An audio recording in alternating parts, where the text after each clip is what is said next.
Hey guys, I'm Ashley, and welcome to my You versus You podcast. There's a little you and there's a big you.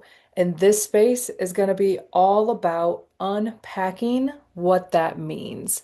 We're going to be unraveling the identity that you think is you but might not actually be who you truly are. We're going to be talking about the healing that people find along the way, the supernatural, and everything in between. We're going to take you from the bottom, little you, who's keeping you stuck with all of the negative programs and the limiting beliefs to help you rise back to the top, to big you, which is your limitless potential. We are all down here to serve the higher good. And let's just heal, get vulnerable, share our wins and our losses, and let's rise together. Thanks for being here, and I really hope you enjoyed the next episode. Time I realized I needed healing. So I'm not gonna lie, ChatGPT gave me like an outline for the first 10 episodes, and I liked most of it. Not necessarily sure if this really just ravels down to one moment, but I'm going to ravel mine down. The moment that it really began was being 36 years old, a healthy female. I understood, like, I cut out sugar a long time ago from my body. I was on stevia and healthy sweeteners for a very long time because it made a huge change in my period for the better. So I was a pretty conscious human when it came to being healthy. We owned a CrossFit gym for 5 years, best shape of my life at this time. I had checked every human box I was told to check to be awesome and be perfect, like recovering perfectionist here. And it was all a lie, like all bullshit lies. Worked with a coach once and we wrote like a little bit of an ebook. I will say I was probably still in my righteous rage phase, so promote the book a ton anymore, but I just want to share I'm going to share a couple pages with you because I feel like this is the relatable low point for me. I just, at this point, I felt like a failure. Nobody else thought that way about me, and everybody's always like looked up to me and always mimicked what I do because, I mean, in the long run, it makes you feel better and it made you a healthier human and a better human. I'm all about being a better human. But at the same time, when you have an encounter with God and he shows you that you're fake as fuck, you got to kind of listen to him and realize, holy shit, I was fake. And all I knew was I wanted to talk about this stuff as much as possible. I just don't want to go backwards. I don't want to be a zombie, asleep human again. Our family calls it NPCs. We were legit NPCs. We were just following the rules and the regulations, and it didn't matter if you were miserable, basically. Like, that's just not how you survive here. Four of my little ebook, it said my first spiritual punch in the gut was delivered through the healthcare system. I was emotionally disregarded, overlooked, and robotically handled from one end of the system to the other. It's not surprising to me now, knowing what I know, but it sure came as a shock at that time. At 36 years old, I was told I needed a partial hysterectomy. Mind you, I went in for an ablation because my periods had become so heavy and we wanted to camp a lot. And I was just like, I do not want to camp if I'm on my period because it's terrible. A huge gut punch, right? Like, I'm in there going, thinking, oh, I'm just going to get the inside of my uterus burned and never have a period again, to literally, robotically, hey, you have to get back on birth control or get your uterus ripped out. And they wanted me to like answer at the moment. I literally was like quiet for a minute, and I think she thought I hung up, and I said, "Can I think about it?" And she, "Oh yeah." It's like they're so numb to this way of life that they don't even realize that that's a huge decision for some people, especially people who took pride in taking care of their health. Was due to a fibroid in the lining of my uterus. This is all I knew. I was told I had a fibroid, so I was no longer a candidate for an ablation. Brain would say, "What's a fibroid? Where do they come from?" As I didn't have my power in me back then, and I thought this was my only option. I was told it was my only option. I did calls around to other nurses and practitioners, and obviously they live in that realm, and so obviously they're only going to tell me this is the only choice you have. My hopes of a quick fix ablation were quickly eliminated through this journey. It has become quite obvious that healthcare today does not care about the autonomy a person has of their own body. And don't even fight me on that. That's the truth. The most alarming aspect, I was a very healthy female. I was already eating consciously for many years at this moment in my life. I avoided as many toxins as I could. I worked out and made conscious steps to putting my health first. I went to church. I prayed. I tithed. I was a good person. Graduated high school with a 4.1 GPA on a 4.0 scale. I was homecoming queen. I followed every single rule society laid out for me on how to be the best and most proper human that you can be. I was the number one rule follower, and I wore that badge proudly. Why was this happening to me if I am checking all the boxes like I was told to do? Desperation set in here and took hold this time.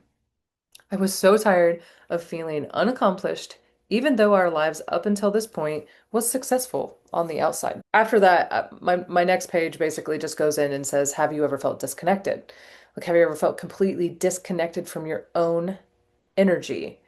In my book, it says feminine energy because I'm a woman and I was completely disconnected from my feminine energy. I read a self-help book that hatred of femininity can cause the need for a hysterectomy. And that made so much sense to me because I quickly realized that I definitely did not applaud any of my feminine qualities, nor had I been a fan of being a female ever since my period started in fifth grade.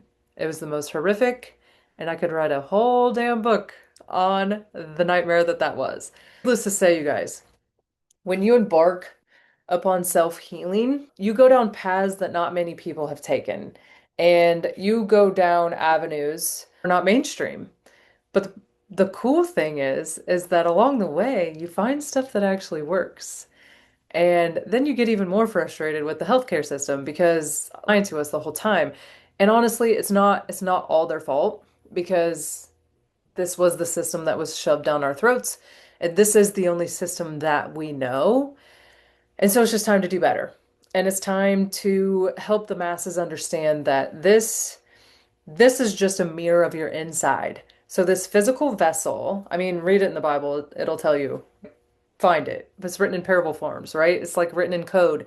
So in order to understand the Bible, you actually need to like dive into the pages and realize that it's not surface level. It's not surface level only.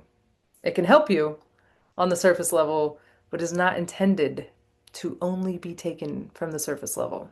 Huge eye opener for me. I was 18. I was too scared to be a chiropractor. They were still pretty brainwashy back then anyways, and I did believe in Western medicine. I feel like there's a place and time for each one, okay? I'm not on board ever for being completely brainwashed one way or the other. But now I'm completely on the page that you can heal yourself. You just have to clean out the inside. And the inside is your subconscious mind. You believe in God and Jesus and the angels and you ask them to erase it, you know? At the end of the day, that's the easy part. But again, nobody has enough faith to believe that that is how this realm can work. Do your digging and go read the emotion code for one. Hawaiian energy healing art called Ho'oponopono. We are ruled by our subconscious patterns until we aren't. Stress for most people either sends you into hyper or hypo mode. So we call it the window of tolerance where, or I like to say just neutral. The window of tolerance is neutral.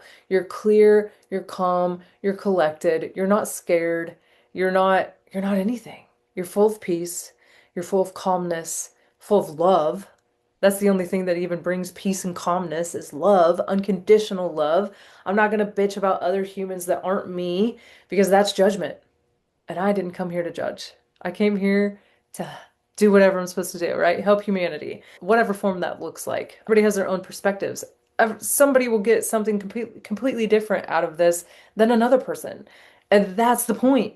There's not two sides. That's the law of duality that you live under and until you don't live under it anymore. We're going to talk about all kinds of universal laws in this podcast. That's what the Bible is. The Bible is a book of the universal laws written in parable form. I mean, you don't see it until you can see it, until the scales fall off your eyes and you have ears to hear. But our human patterns block all of that. We're spiritual beings having a human experience, not human beings having a physical experience. Like, we're spiritual. Our soul is immortal. Energy cannot be created or destroyed. What runs us is energy. It's source energy. It's our soul. It's from God. We come down here and have this human experience, and then we get attached to all the human stuff. And then we think that's reality. And we let it tank us and we let it sink the ship. This body is the temple. You're going to hear me say it a lot. Body is a physical manifestation of your inner thoughts.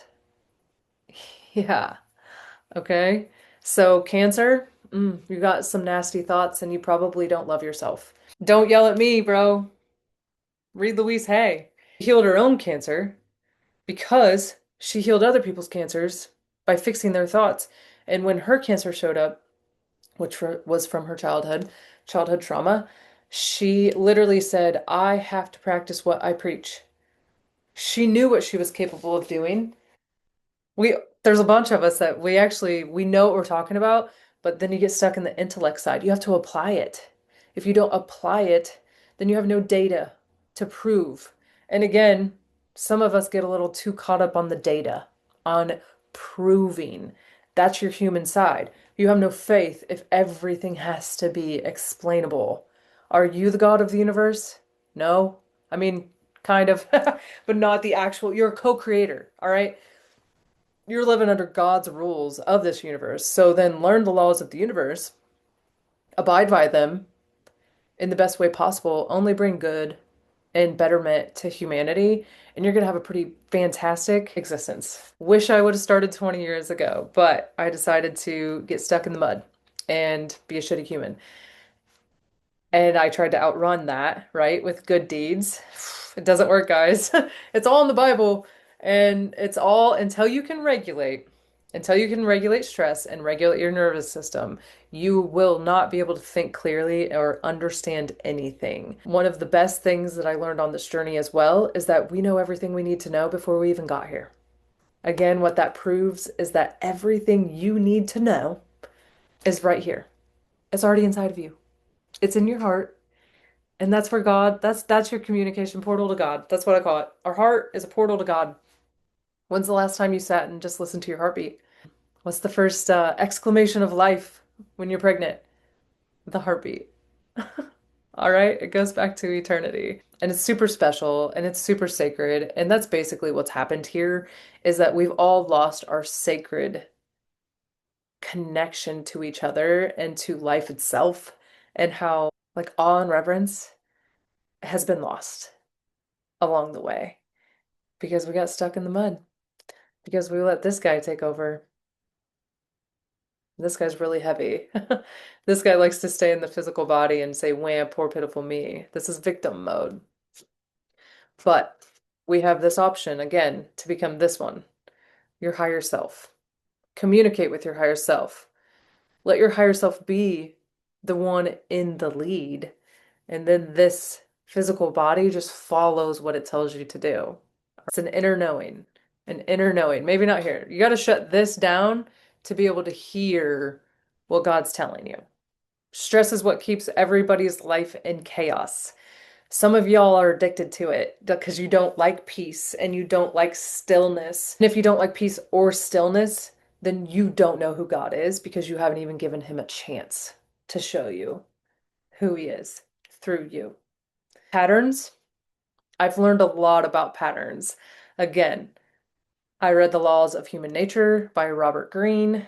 Fantastic book, especially if you're struggling with narcissism or you don't know how to you don't really know what narcissism is.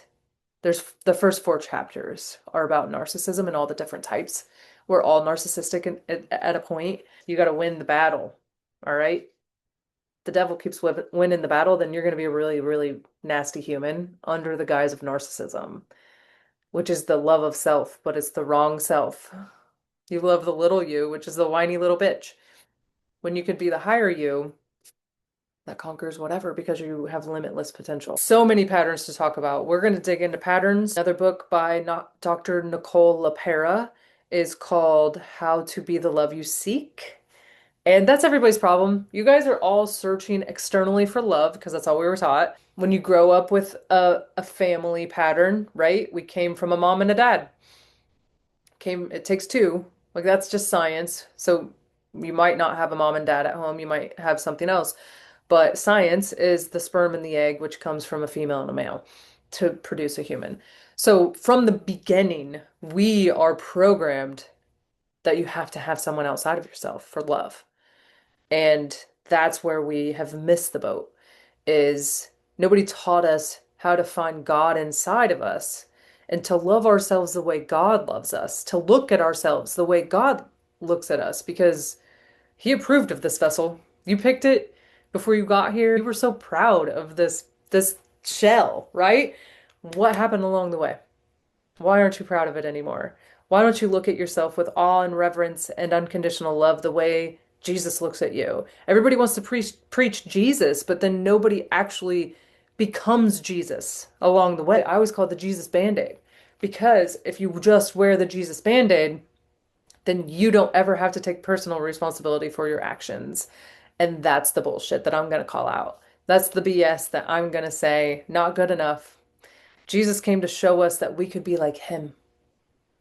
And then people want to get all scared. Oh my gosh, I can't believe you just said that. Well, that's why you guys hung him on the cross. He demonstrated the powers and the the attitudes that we are supposed to adopt, that we are supposed to believe he gave us the authority to spread love. And it's all done through love, guys. The supernatural power of this world is love. God is love, right? Flip it around. Love is God. Oh my gosh. He suddenly isn't this big, hairy, bearded man that they've depicted, all full of rage. No, he's not. Again, human translation. The God of this universe did not create war, and he did not create, like, well, he did, okay? It's a piece of consciousness. But again, it's the fallen.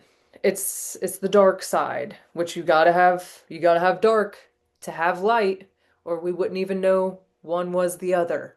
Okay? We just need more conscious humans to choose light over dark. And most of your dark is your childhood trauma or just your childhood in general. It's called your shadow. It's not scary. You just were little back then and you weren't mature. You didn't have a brain, a fully developed brain.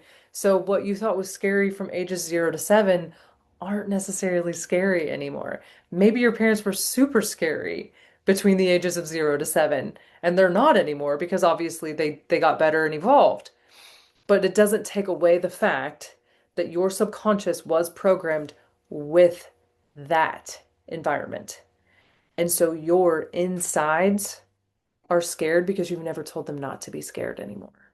Because you haven't been commanding your vessel from this standpoint.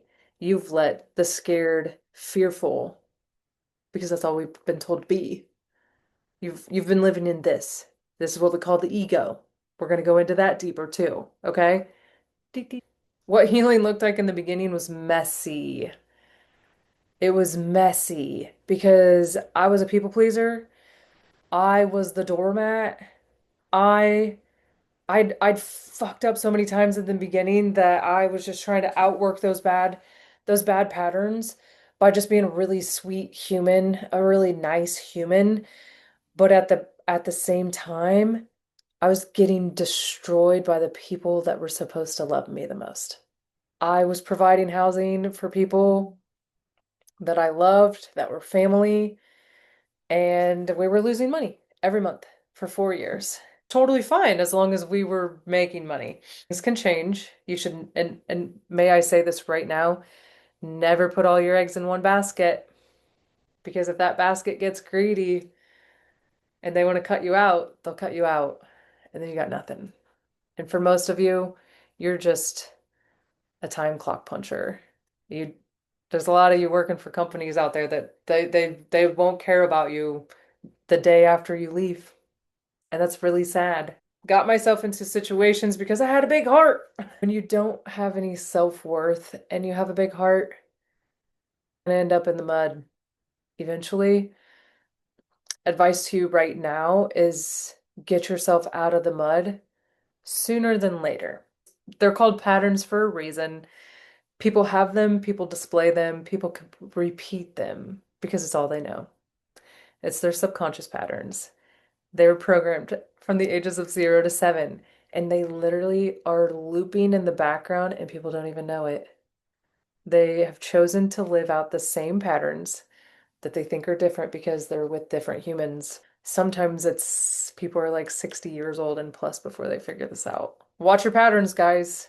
If you like me get in this argument with a significant other and it seems to be like the same fucking argument every single year, okay?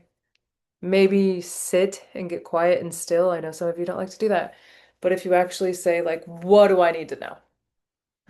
And just stay quiet. Don't answer it yourself. That human brain really likes to take over that hamster wheel that constantly spinning. You got to shut it down because that's your conscious brain, which knows nothing. It's literally just the microphone. It's it's being told what to say and what to do. Like you think you're conscious, but you're not. Okay? Your subconscious is running you.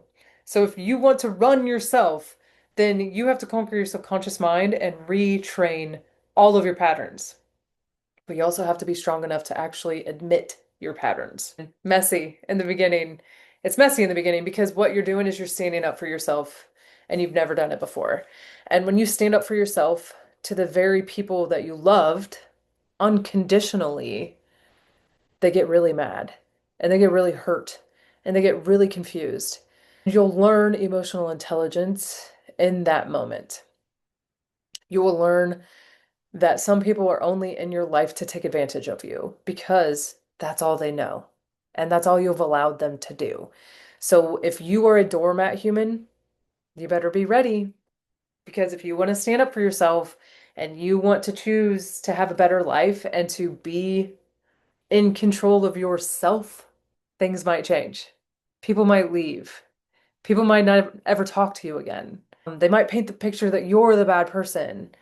And at the end of the day, you guys, no matter what, no matter what, God even asked me, and He said, are you still going to talk about it? You know, if you lost everything. And I was like, whew, that's really hard. And that would hurt really bad. And I don't want that at all. But I'm going to try my best to yes, God, still teach people the truth. And that every single day you're going to battle this right here.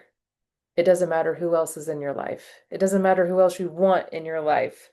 Because if you don't find this you will always attract the negative patterns from the past. And along the way, we're going to talk about boundaries, and they're a must. You start thinking right now, if you were to make a list of what keeps Ashley safe, what would I need in my life as parameters for access to me? Write them down. Stick to them. Because that is where this guy starts paying attention to see if you're a liar or not, or if you're going to be serious. If you're going to take it serious and protect yourself to find your higher self, keep them safe. Free will, baby. That's the beautiful thing about it. This guy's here all day, every day. If you don't calm him in, you don't give him the reins, this guy takes you on a bumpy road. It's all about alignment, guys. At the end of the day, you need to be able to remove yourself from the junk, right? Third person view. Like you're sitting up here up on the roof looking down. Nobody can see you. You're just up there watching, like, What the fuck is she doing? Or, yeah, she's doing it. She's doing it. She's finally doing it. Let your light shine, you guys. We were all put here for a reason. The reason is unconditional love, but at the end of the day, I would highly assume that most of you would rather have a joyful, filled, peaceful life versus struggle, struggle, struggle. Like, stop trying so hard. I got this tattoo in the midst of this whole journey, and stop trying so hard was one of the main, being a perfectionist, right? Give me the reins. I'll show you what I can do. For my entire life until 3 years ago, that was human pride. I thought God was there, and I thought He was the one in charge. But it wasn't it. It wasn't it at all. It was all my humanness, all the things that I was taught growing up at public school and church, and follow the lead. That's all we do, you guys. We mimic. We're big fleshy computers, and we are surrounded by programs. Our words program us, our thoughts program us. What are you choosing? Are you choosing positive thoughts? Are you going with the little whiny bitch and the negative thoughts? Oh, did you go to so and so? Oh, did you switch services? You cannot have this competitive vibe and make it. Hey guys, so I really hope that you enjoyed that episode, and I can't wait for you to keep diving in to more of what this little you versus big you journey is all about. You're going to find all kinds of topics in a slow drip process here about consciousness, about healing, about energy, and everything in between. The episodes that are going to be in this podcast are going to blow your mind, but it is going to be a slow drip information type of process.